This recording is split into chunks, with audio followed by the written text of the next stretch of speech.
Welcome to the second period.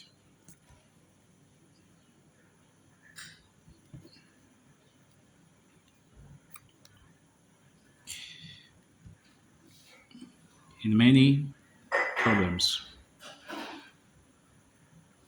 in stats, we always want to be able to list out all the possibilities of an event, all the possibilities of a given situation, right?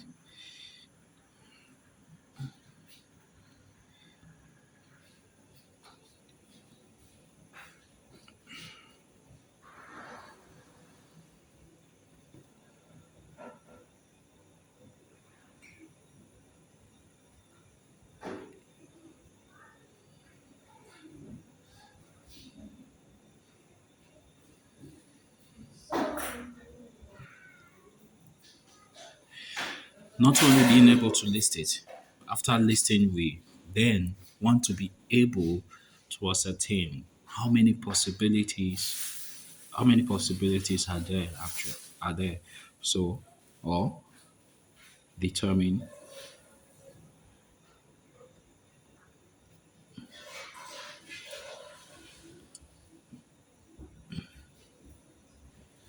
number of possibilities. Good. So this takes us to an important theorem, theorem 1, which we are going to call the principle of multiplication or multiplicity or multiplication of choice. Principle of multiplication of choice. Yeah. Now, what does this theorem say? This theorem basically tells us that if an operation consists of two steps, right, of which the first step can can occur in n1 ways, and for each of those ways, the second step can occur in n2 ways, then the operation can occur as a whole in n1 times n2 ways, right? So we can how to put it. So we can say if an operation consists of two steps, as you said, comma, of which the first step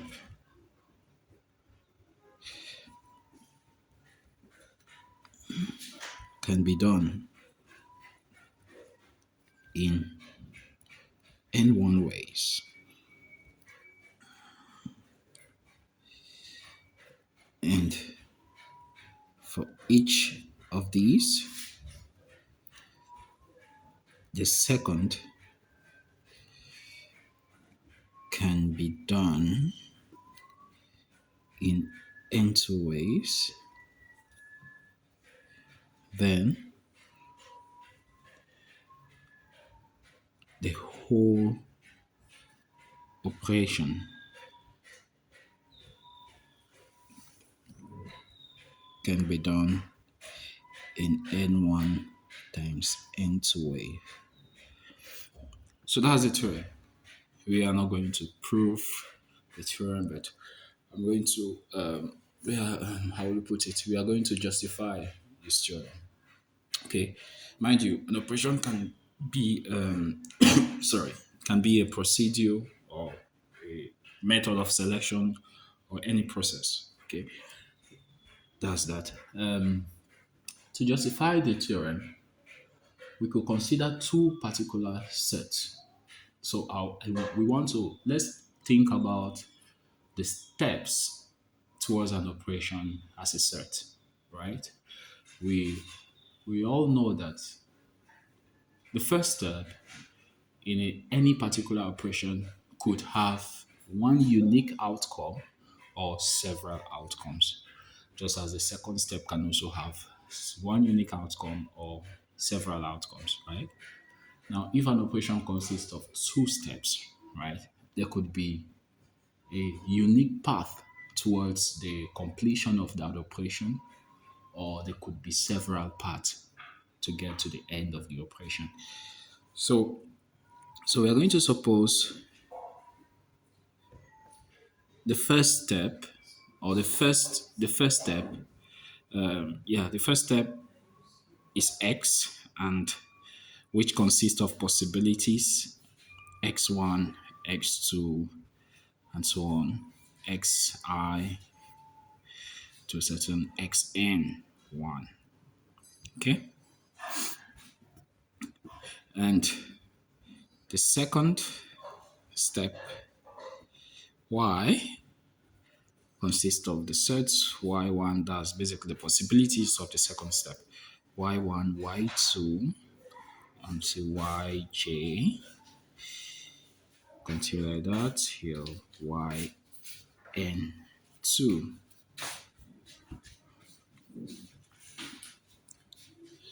Remember we said we there was always this want of being able to list out all the possibilities. Now for this operation that requires two steps, x and y, what are all the possibilities of the outcome? Okay, so we will try and we will attempt to list out all possible outcomes from these two steps. The first step, the possibility of the outcome for the first step could simply be x1, right? Let's say you have an operation, right, that has several possible outcomes. An operation whose first step has several possible outcomes. So I'm trying to say that if the first step, the outcome of that first step is x1, and supposedly the outcome of the second step is y1, right? So to get to the end of the operation, we will make use of what? X1 and y1, technically. So, so we are going to attempt now to list out all the possibilities here. But before we do that, we are going to define the ordered pair. So we define the ordered pair xi, yj to be the outcome that arises, of this is how the spell arises here, that arises when the first step, results in, when the first step results in possibility xi, okay, and the second step results in possibility yj. Good. So that's basically what we define by this pair. So this pair will be one of the possible outcome of the operation, right? Through through the first step xi and the second step yj. So now we are going to list all these possible outcomes. So we'll say the set of all possible outcomes. The set of all possible outcomes are, we have the first step of the operation could just be x1, right?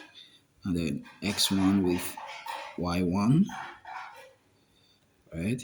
Then still x1 with this time around y2. Continue like that till x1 with yj. Continue like that till we get to x1 with what? yn2. Okay, so that will be the first line of possible outcome, right? When the first The first step, the outcome of the first step is simply x1, and then the second step varies. So we have second row will be x2, y1, x2, y2, continue like that, x2, yj, continue like that, x2, yn2. So if we continue like this, you're going to get to a certain xi, that's the x, yeah, xi, y1, xi, y2, xi, yj, xi, yn2. Continue like that, continue like that. Okay? So if we keep going, we get to the last stage where we have xn1, y1, xn1, y2, to like that. So you get xn1, yj, on to xn1, yn2. Keep going, keep going. So that's that. So this is a form of this is a list of all the possible outcomes, right? So we have successfully listed all the possible outcomes. And if you look at it clearly, you see that here we have a total of how many columns here? I mean, a total of how many rows? We have a total of n1 rows, right? And how many columns? We have a total of n2 columns, n2 columns, right? So you can see clearly that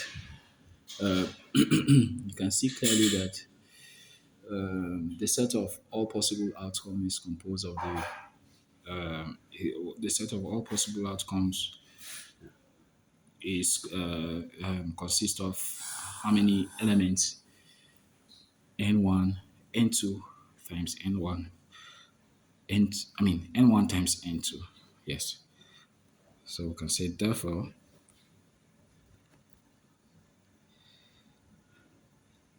the number of outcomes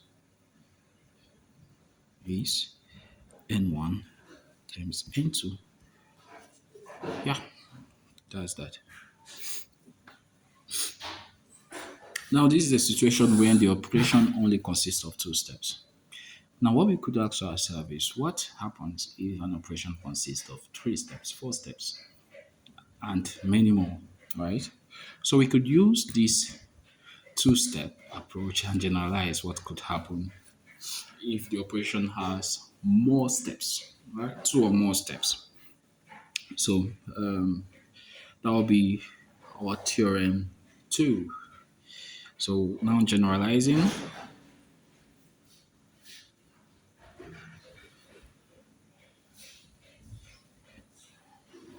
for situations when the operation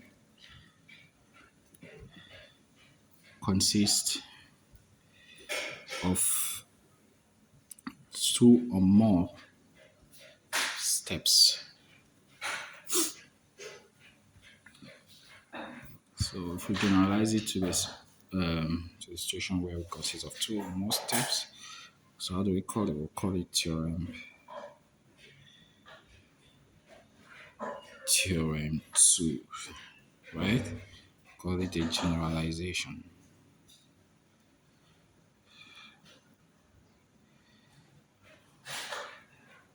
Generalized form. So the generalized form of theorem one. Ah, let's just call it like that. So what would the generalized form of theorem one be? The generalized form will be the same as the first step, as the first theorem, just that we'll have instead of two steps, we'll have several steps. So if an operation consists of k steps, if an operation consists of k steps, of which the first step can be done in n1 ways, and for each of these, the second step can be done in n2 ways, and for each of the first two, the third step can be done in n3 ways, and so on, right?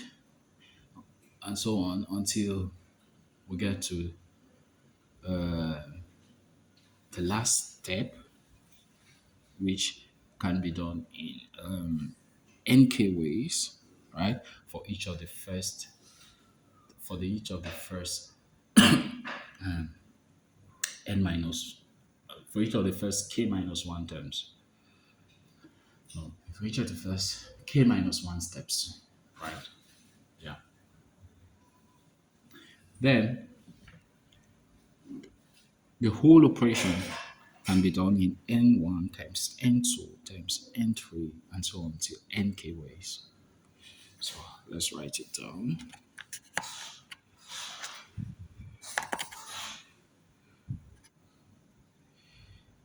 If an operation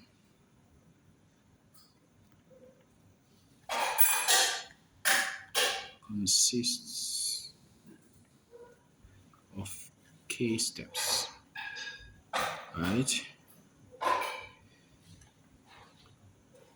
of which the first can be done in n1 ways, comma,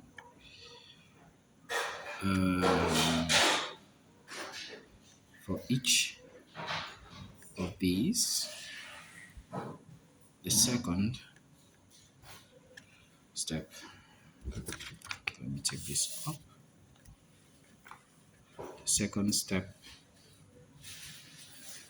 can be done in n2 ways for each of the first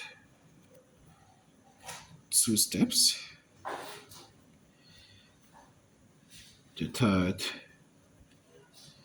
step can be done in n3 ways and so forth, right? Then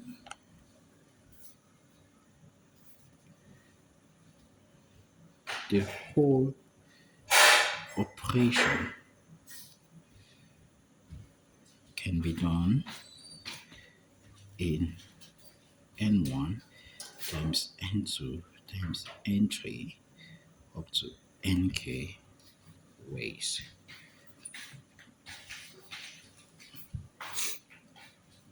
Good. So that's that. Okay. So let's look at worked examples. Okay, let me write this example for you. Okay, suppose that someone wants to go by bus, train, or plane on a week's vacation to one of the five East, North, Central states. We are expected to find a number of different ways in which this can be done. So solution, so let's think. If I want to go on a vacation, I will first of all need to what? Pick between the five states. So this is me. I wish to go on a vacation. I have five different, two, three, four, five. I have five different states I could pick. Okay. So five different states I could pick. Let's call it A, B, C, D, and E. Right? So that's the first options I have. So for anyone I go for, right? I still have to choose my means of transportation. And if I choose to go to state A, I will need to decide if I'm going through bus, right? Or I'm going through train, or I'm going through what? Plane. Okay? So each of these have three more branches,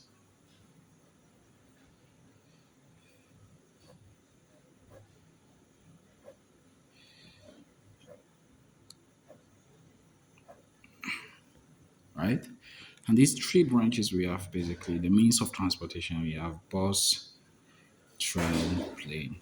Bus, train, plane. Bus, train, plane. Bus, train, plane. Bus, train, plane. So clearly we have successfully listed all the possible options the person has. So we have any of these branches of this tree, we have a total of 1, 2, 3 times 5, that's 15. So we have a total of 15 possible outcomes. But now, this is just doing it without applying the theorem that we have stated. Like, this is just doing it by explicitly what listing it out, all the possible outcomes using a tree diagram. Now, could we use theorem one to get a solution to this problem? Yes, we can. And how is it done? The thing is, in how many ways we'll ask ourselves, what is the operation? The operation in this way, in this situation, is going on a vacation, right? Right.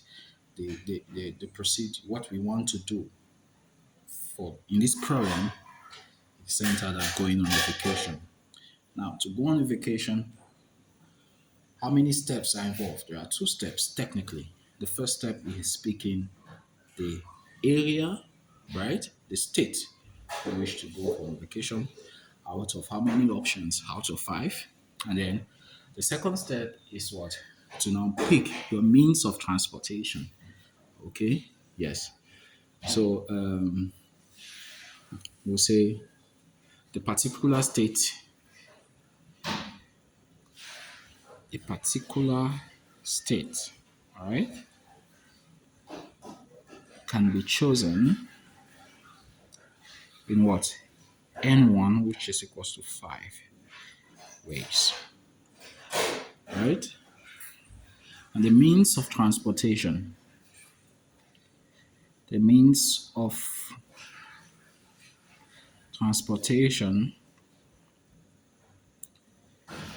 can be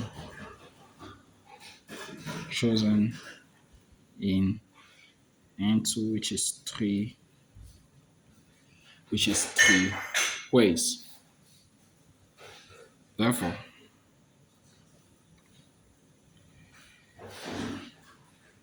by theorem one, right? By theorem one, the trip can be carried out in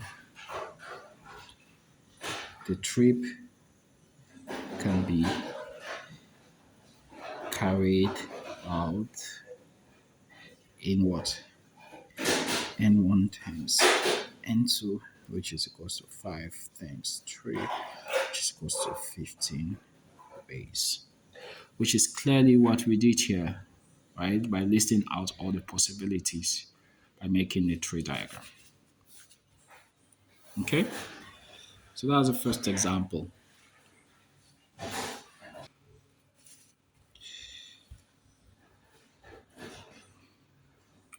So second example, we have how many possible outcomes are there when we roll a pair of dice, one red and one green. Okay? Now when we roll a pair of dice, right, the first die, or let's say the red die, can land in six possible ways, right? And for each of those six ways, the green die can also land in six ways. And obviously from theorem one, we can see that all the possible outcomes of are in total 36. So Our n1 is what? 6 ways, right? It's 6. That's for the red. Our n2 is also 6 for the what? The green. Thus, by theorem 1, right? Um,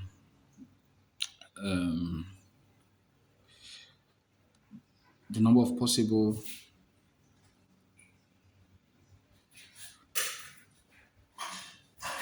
the number of possible outcomes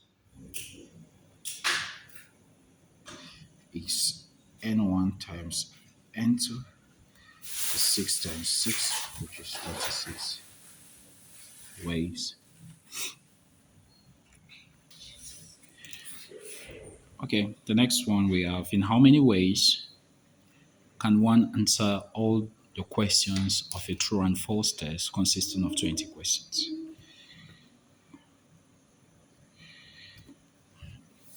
Okay, so if we have a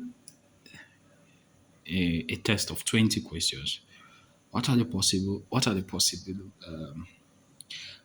outcomes? I'll give you two possible outcomes. We have the first, let's say outcome one could be true, true, true, all basically true. Okay. So we have a total of what? 20 terms here or factors. Outcome two can then be anything. Outcome three could also be anything. And then maybe outcome, let's say the last outcome could be false, false, false, all false. Right? 20 factors. Let me use factors, not terms. So what I'm trying to say is that for each of the first, where for each of the possible outcomes, there are many outcomes actually. And for each of the first outcome will be all true or whatever the number of outcome it could turn out to be. But the idea is one of the two possible outcomes are we have all true and all falses, right? Uh, all the questions the person marked true and all the questions the person marked false. These are possible outcomes. So now what are we trying to do? We are trying to ascertain, right, the number of possibilities, right, of answering these 20 questions while picking true or false. So what is the total number of possible outcomes? That is our idea. So we do this using theorem 2, right? Because here the operation consists of how many steps now? The number of steps has increased. We are looking at 20 steps. And for each of those, the first step are those 20 steps, yeah, not first step, the 20 steps. And for each of those steps, they both have two options, either true or false. So, so we have the first step. The first step will be n1 will be what? 2, right? The second step will be 2. If you continue like that, the 20th step will also be 2. And by theorem 2, right, we have the total number of ways will be n1 times n2 times up to what? N20, right? Which is 2 times 2 times going towards the 20th 2. which is basically 2 to the power of 20 ways.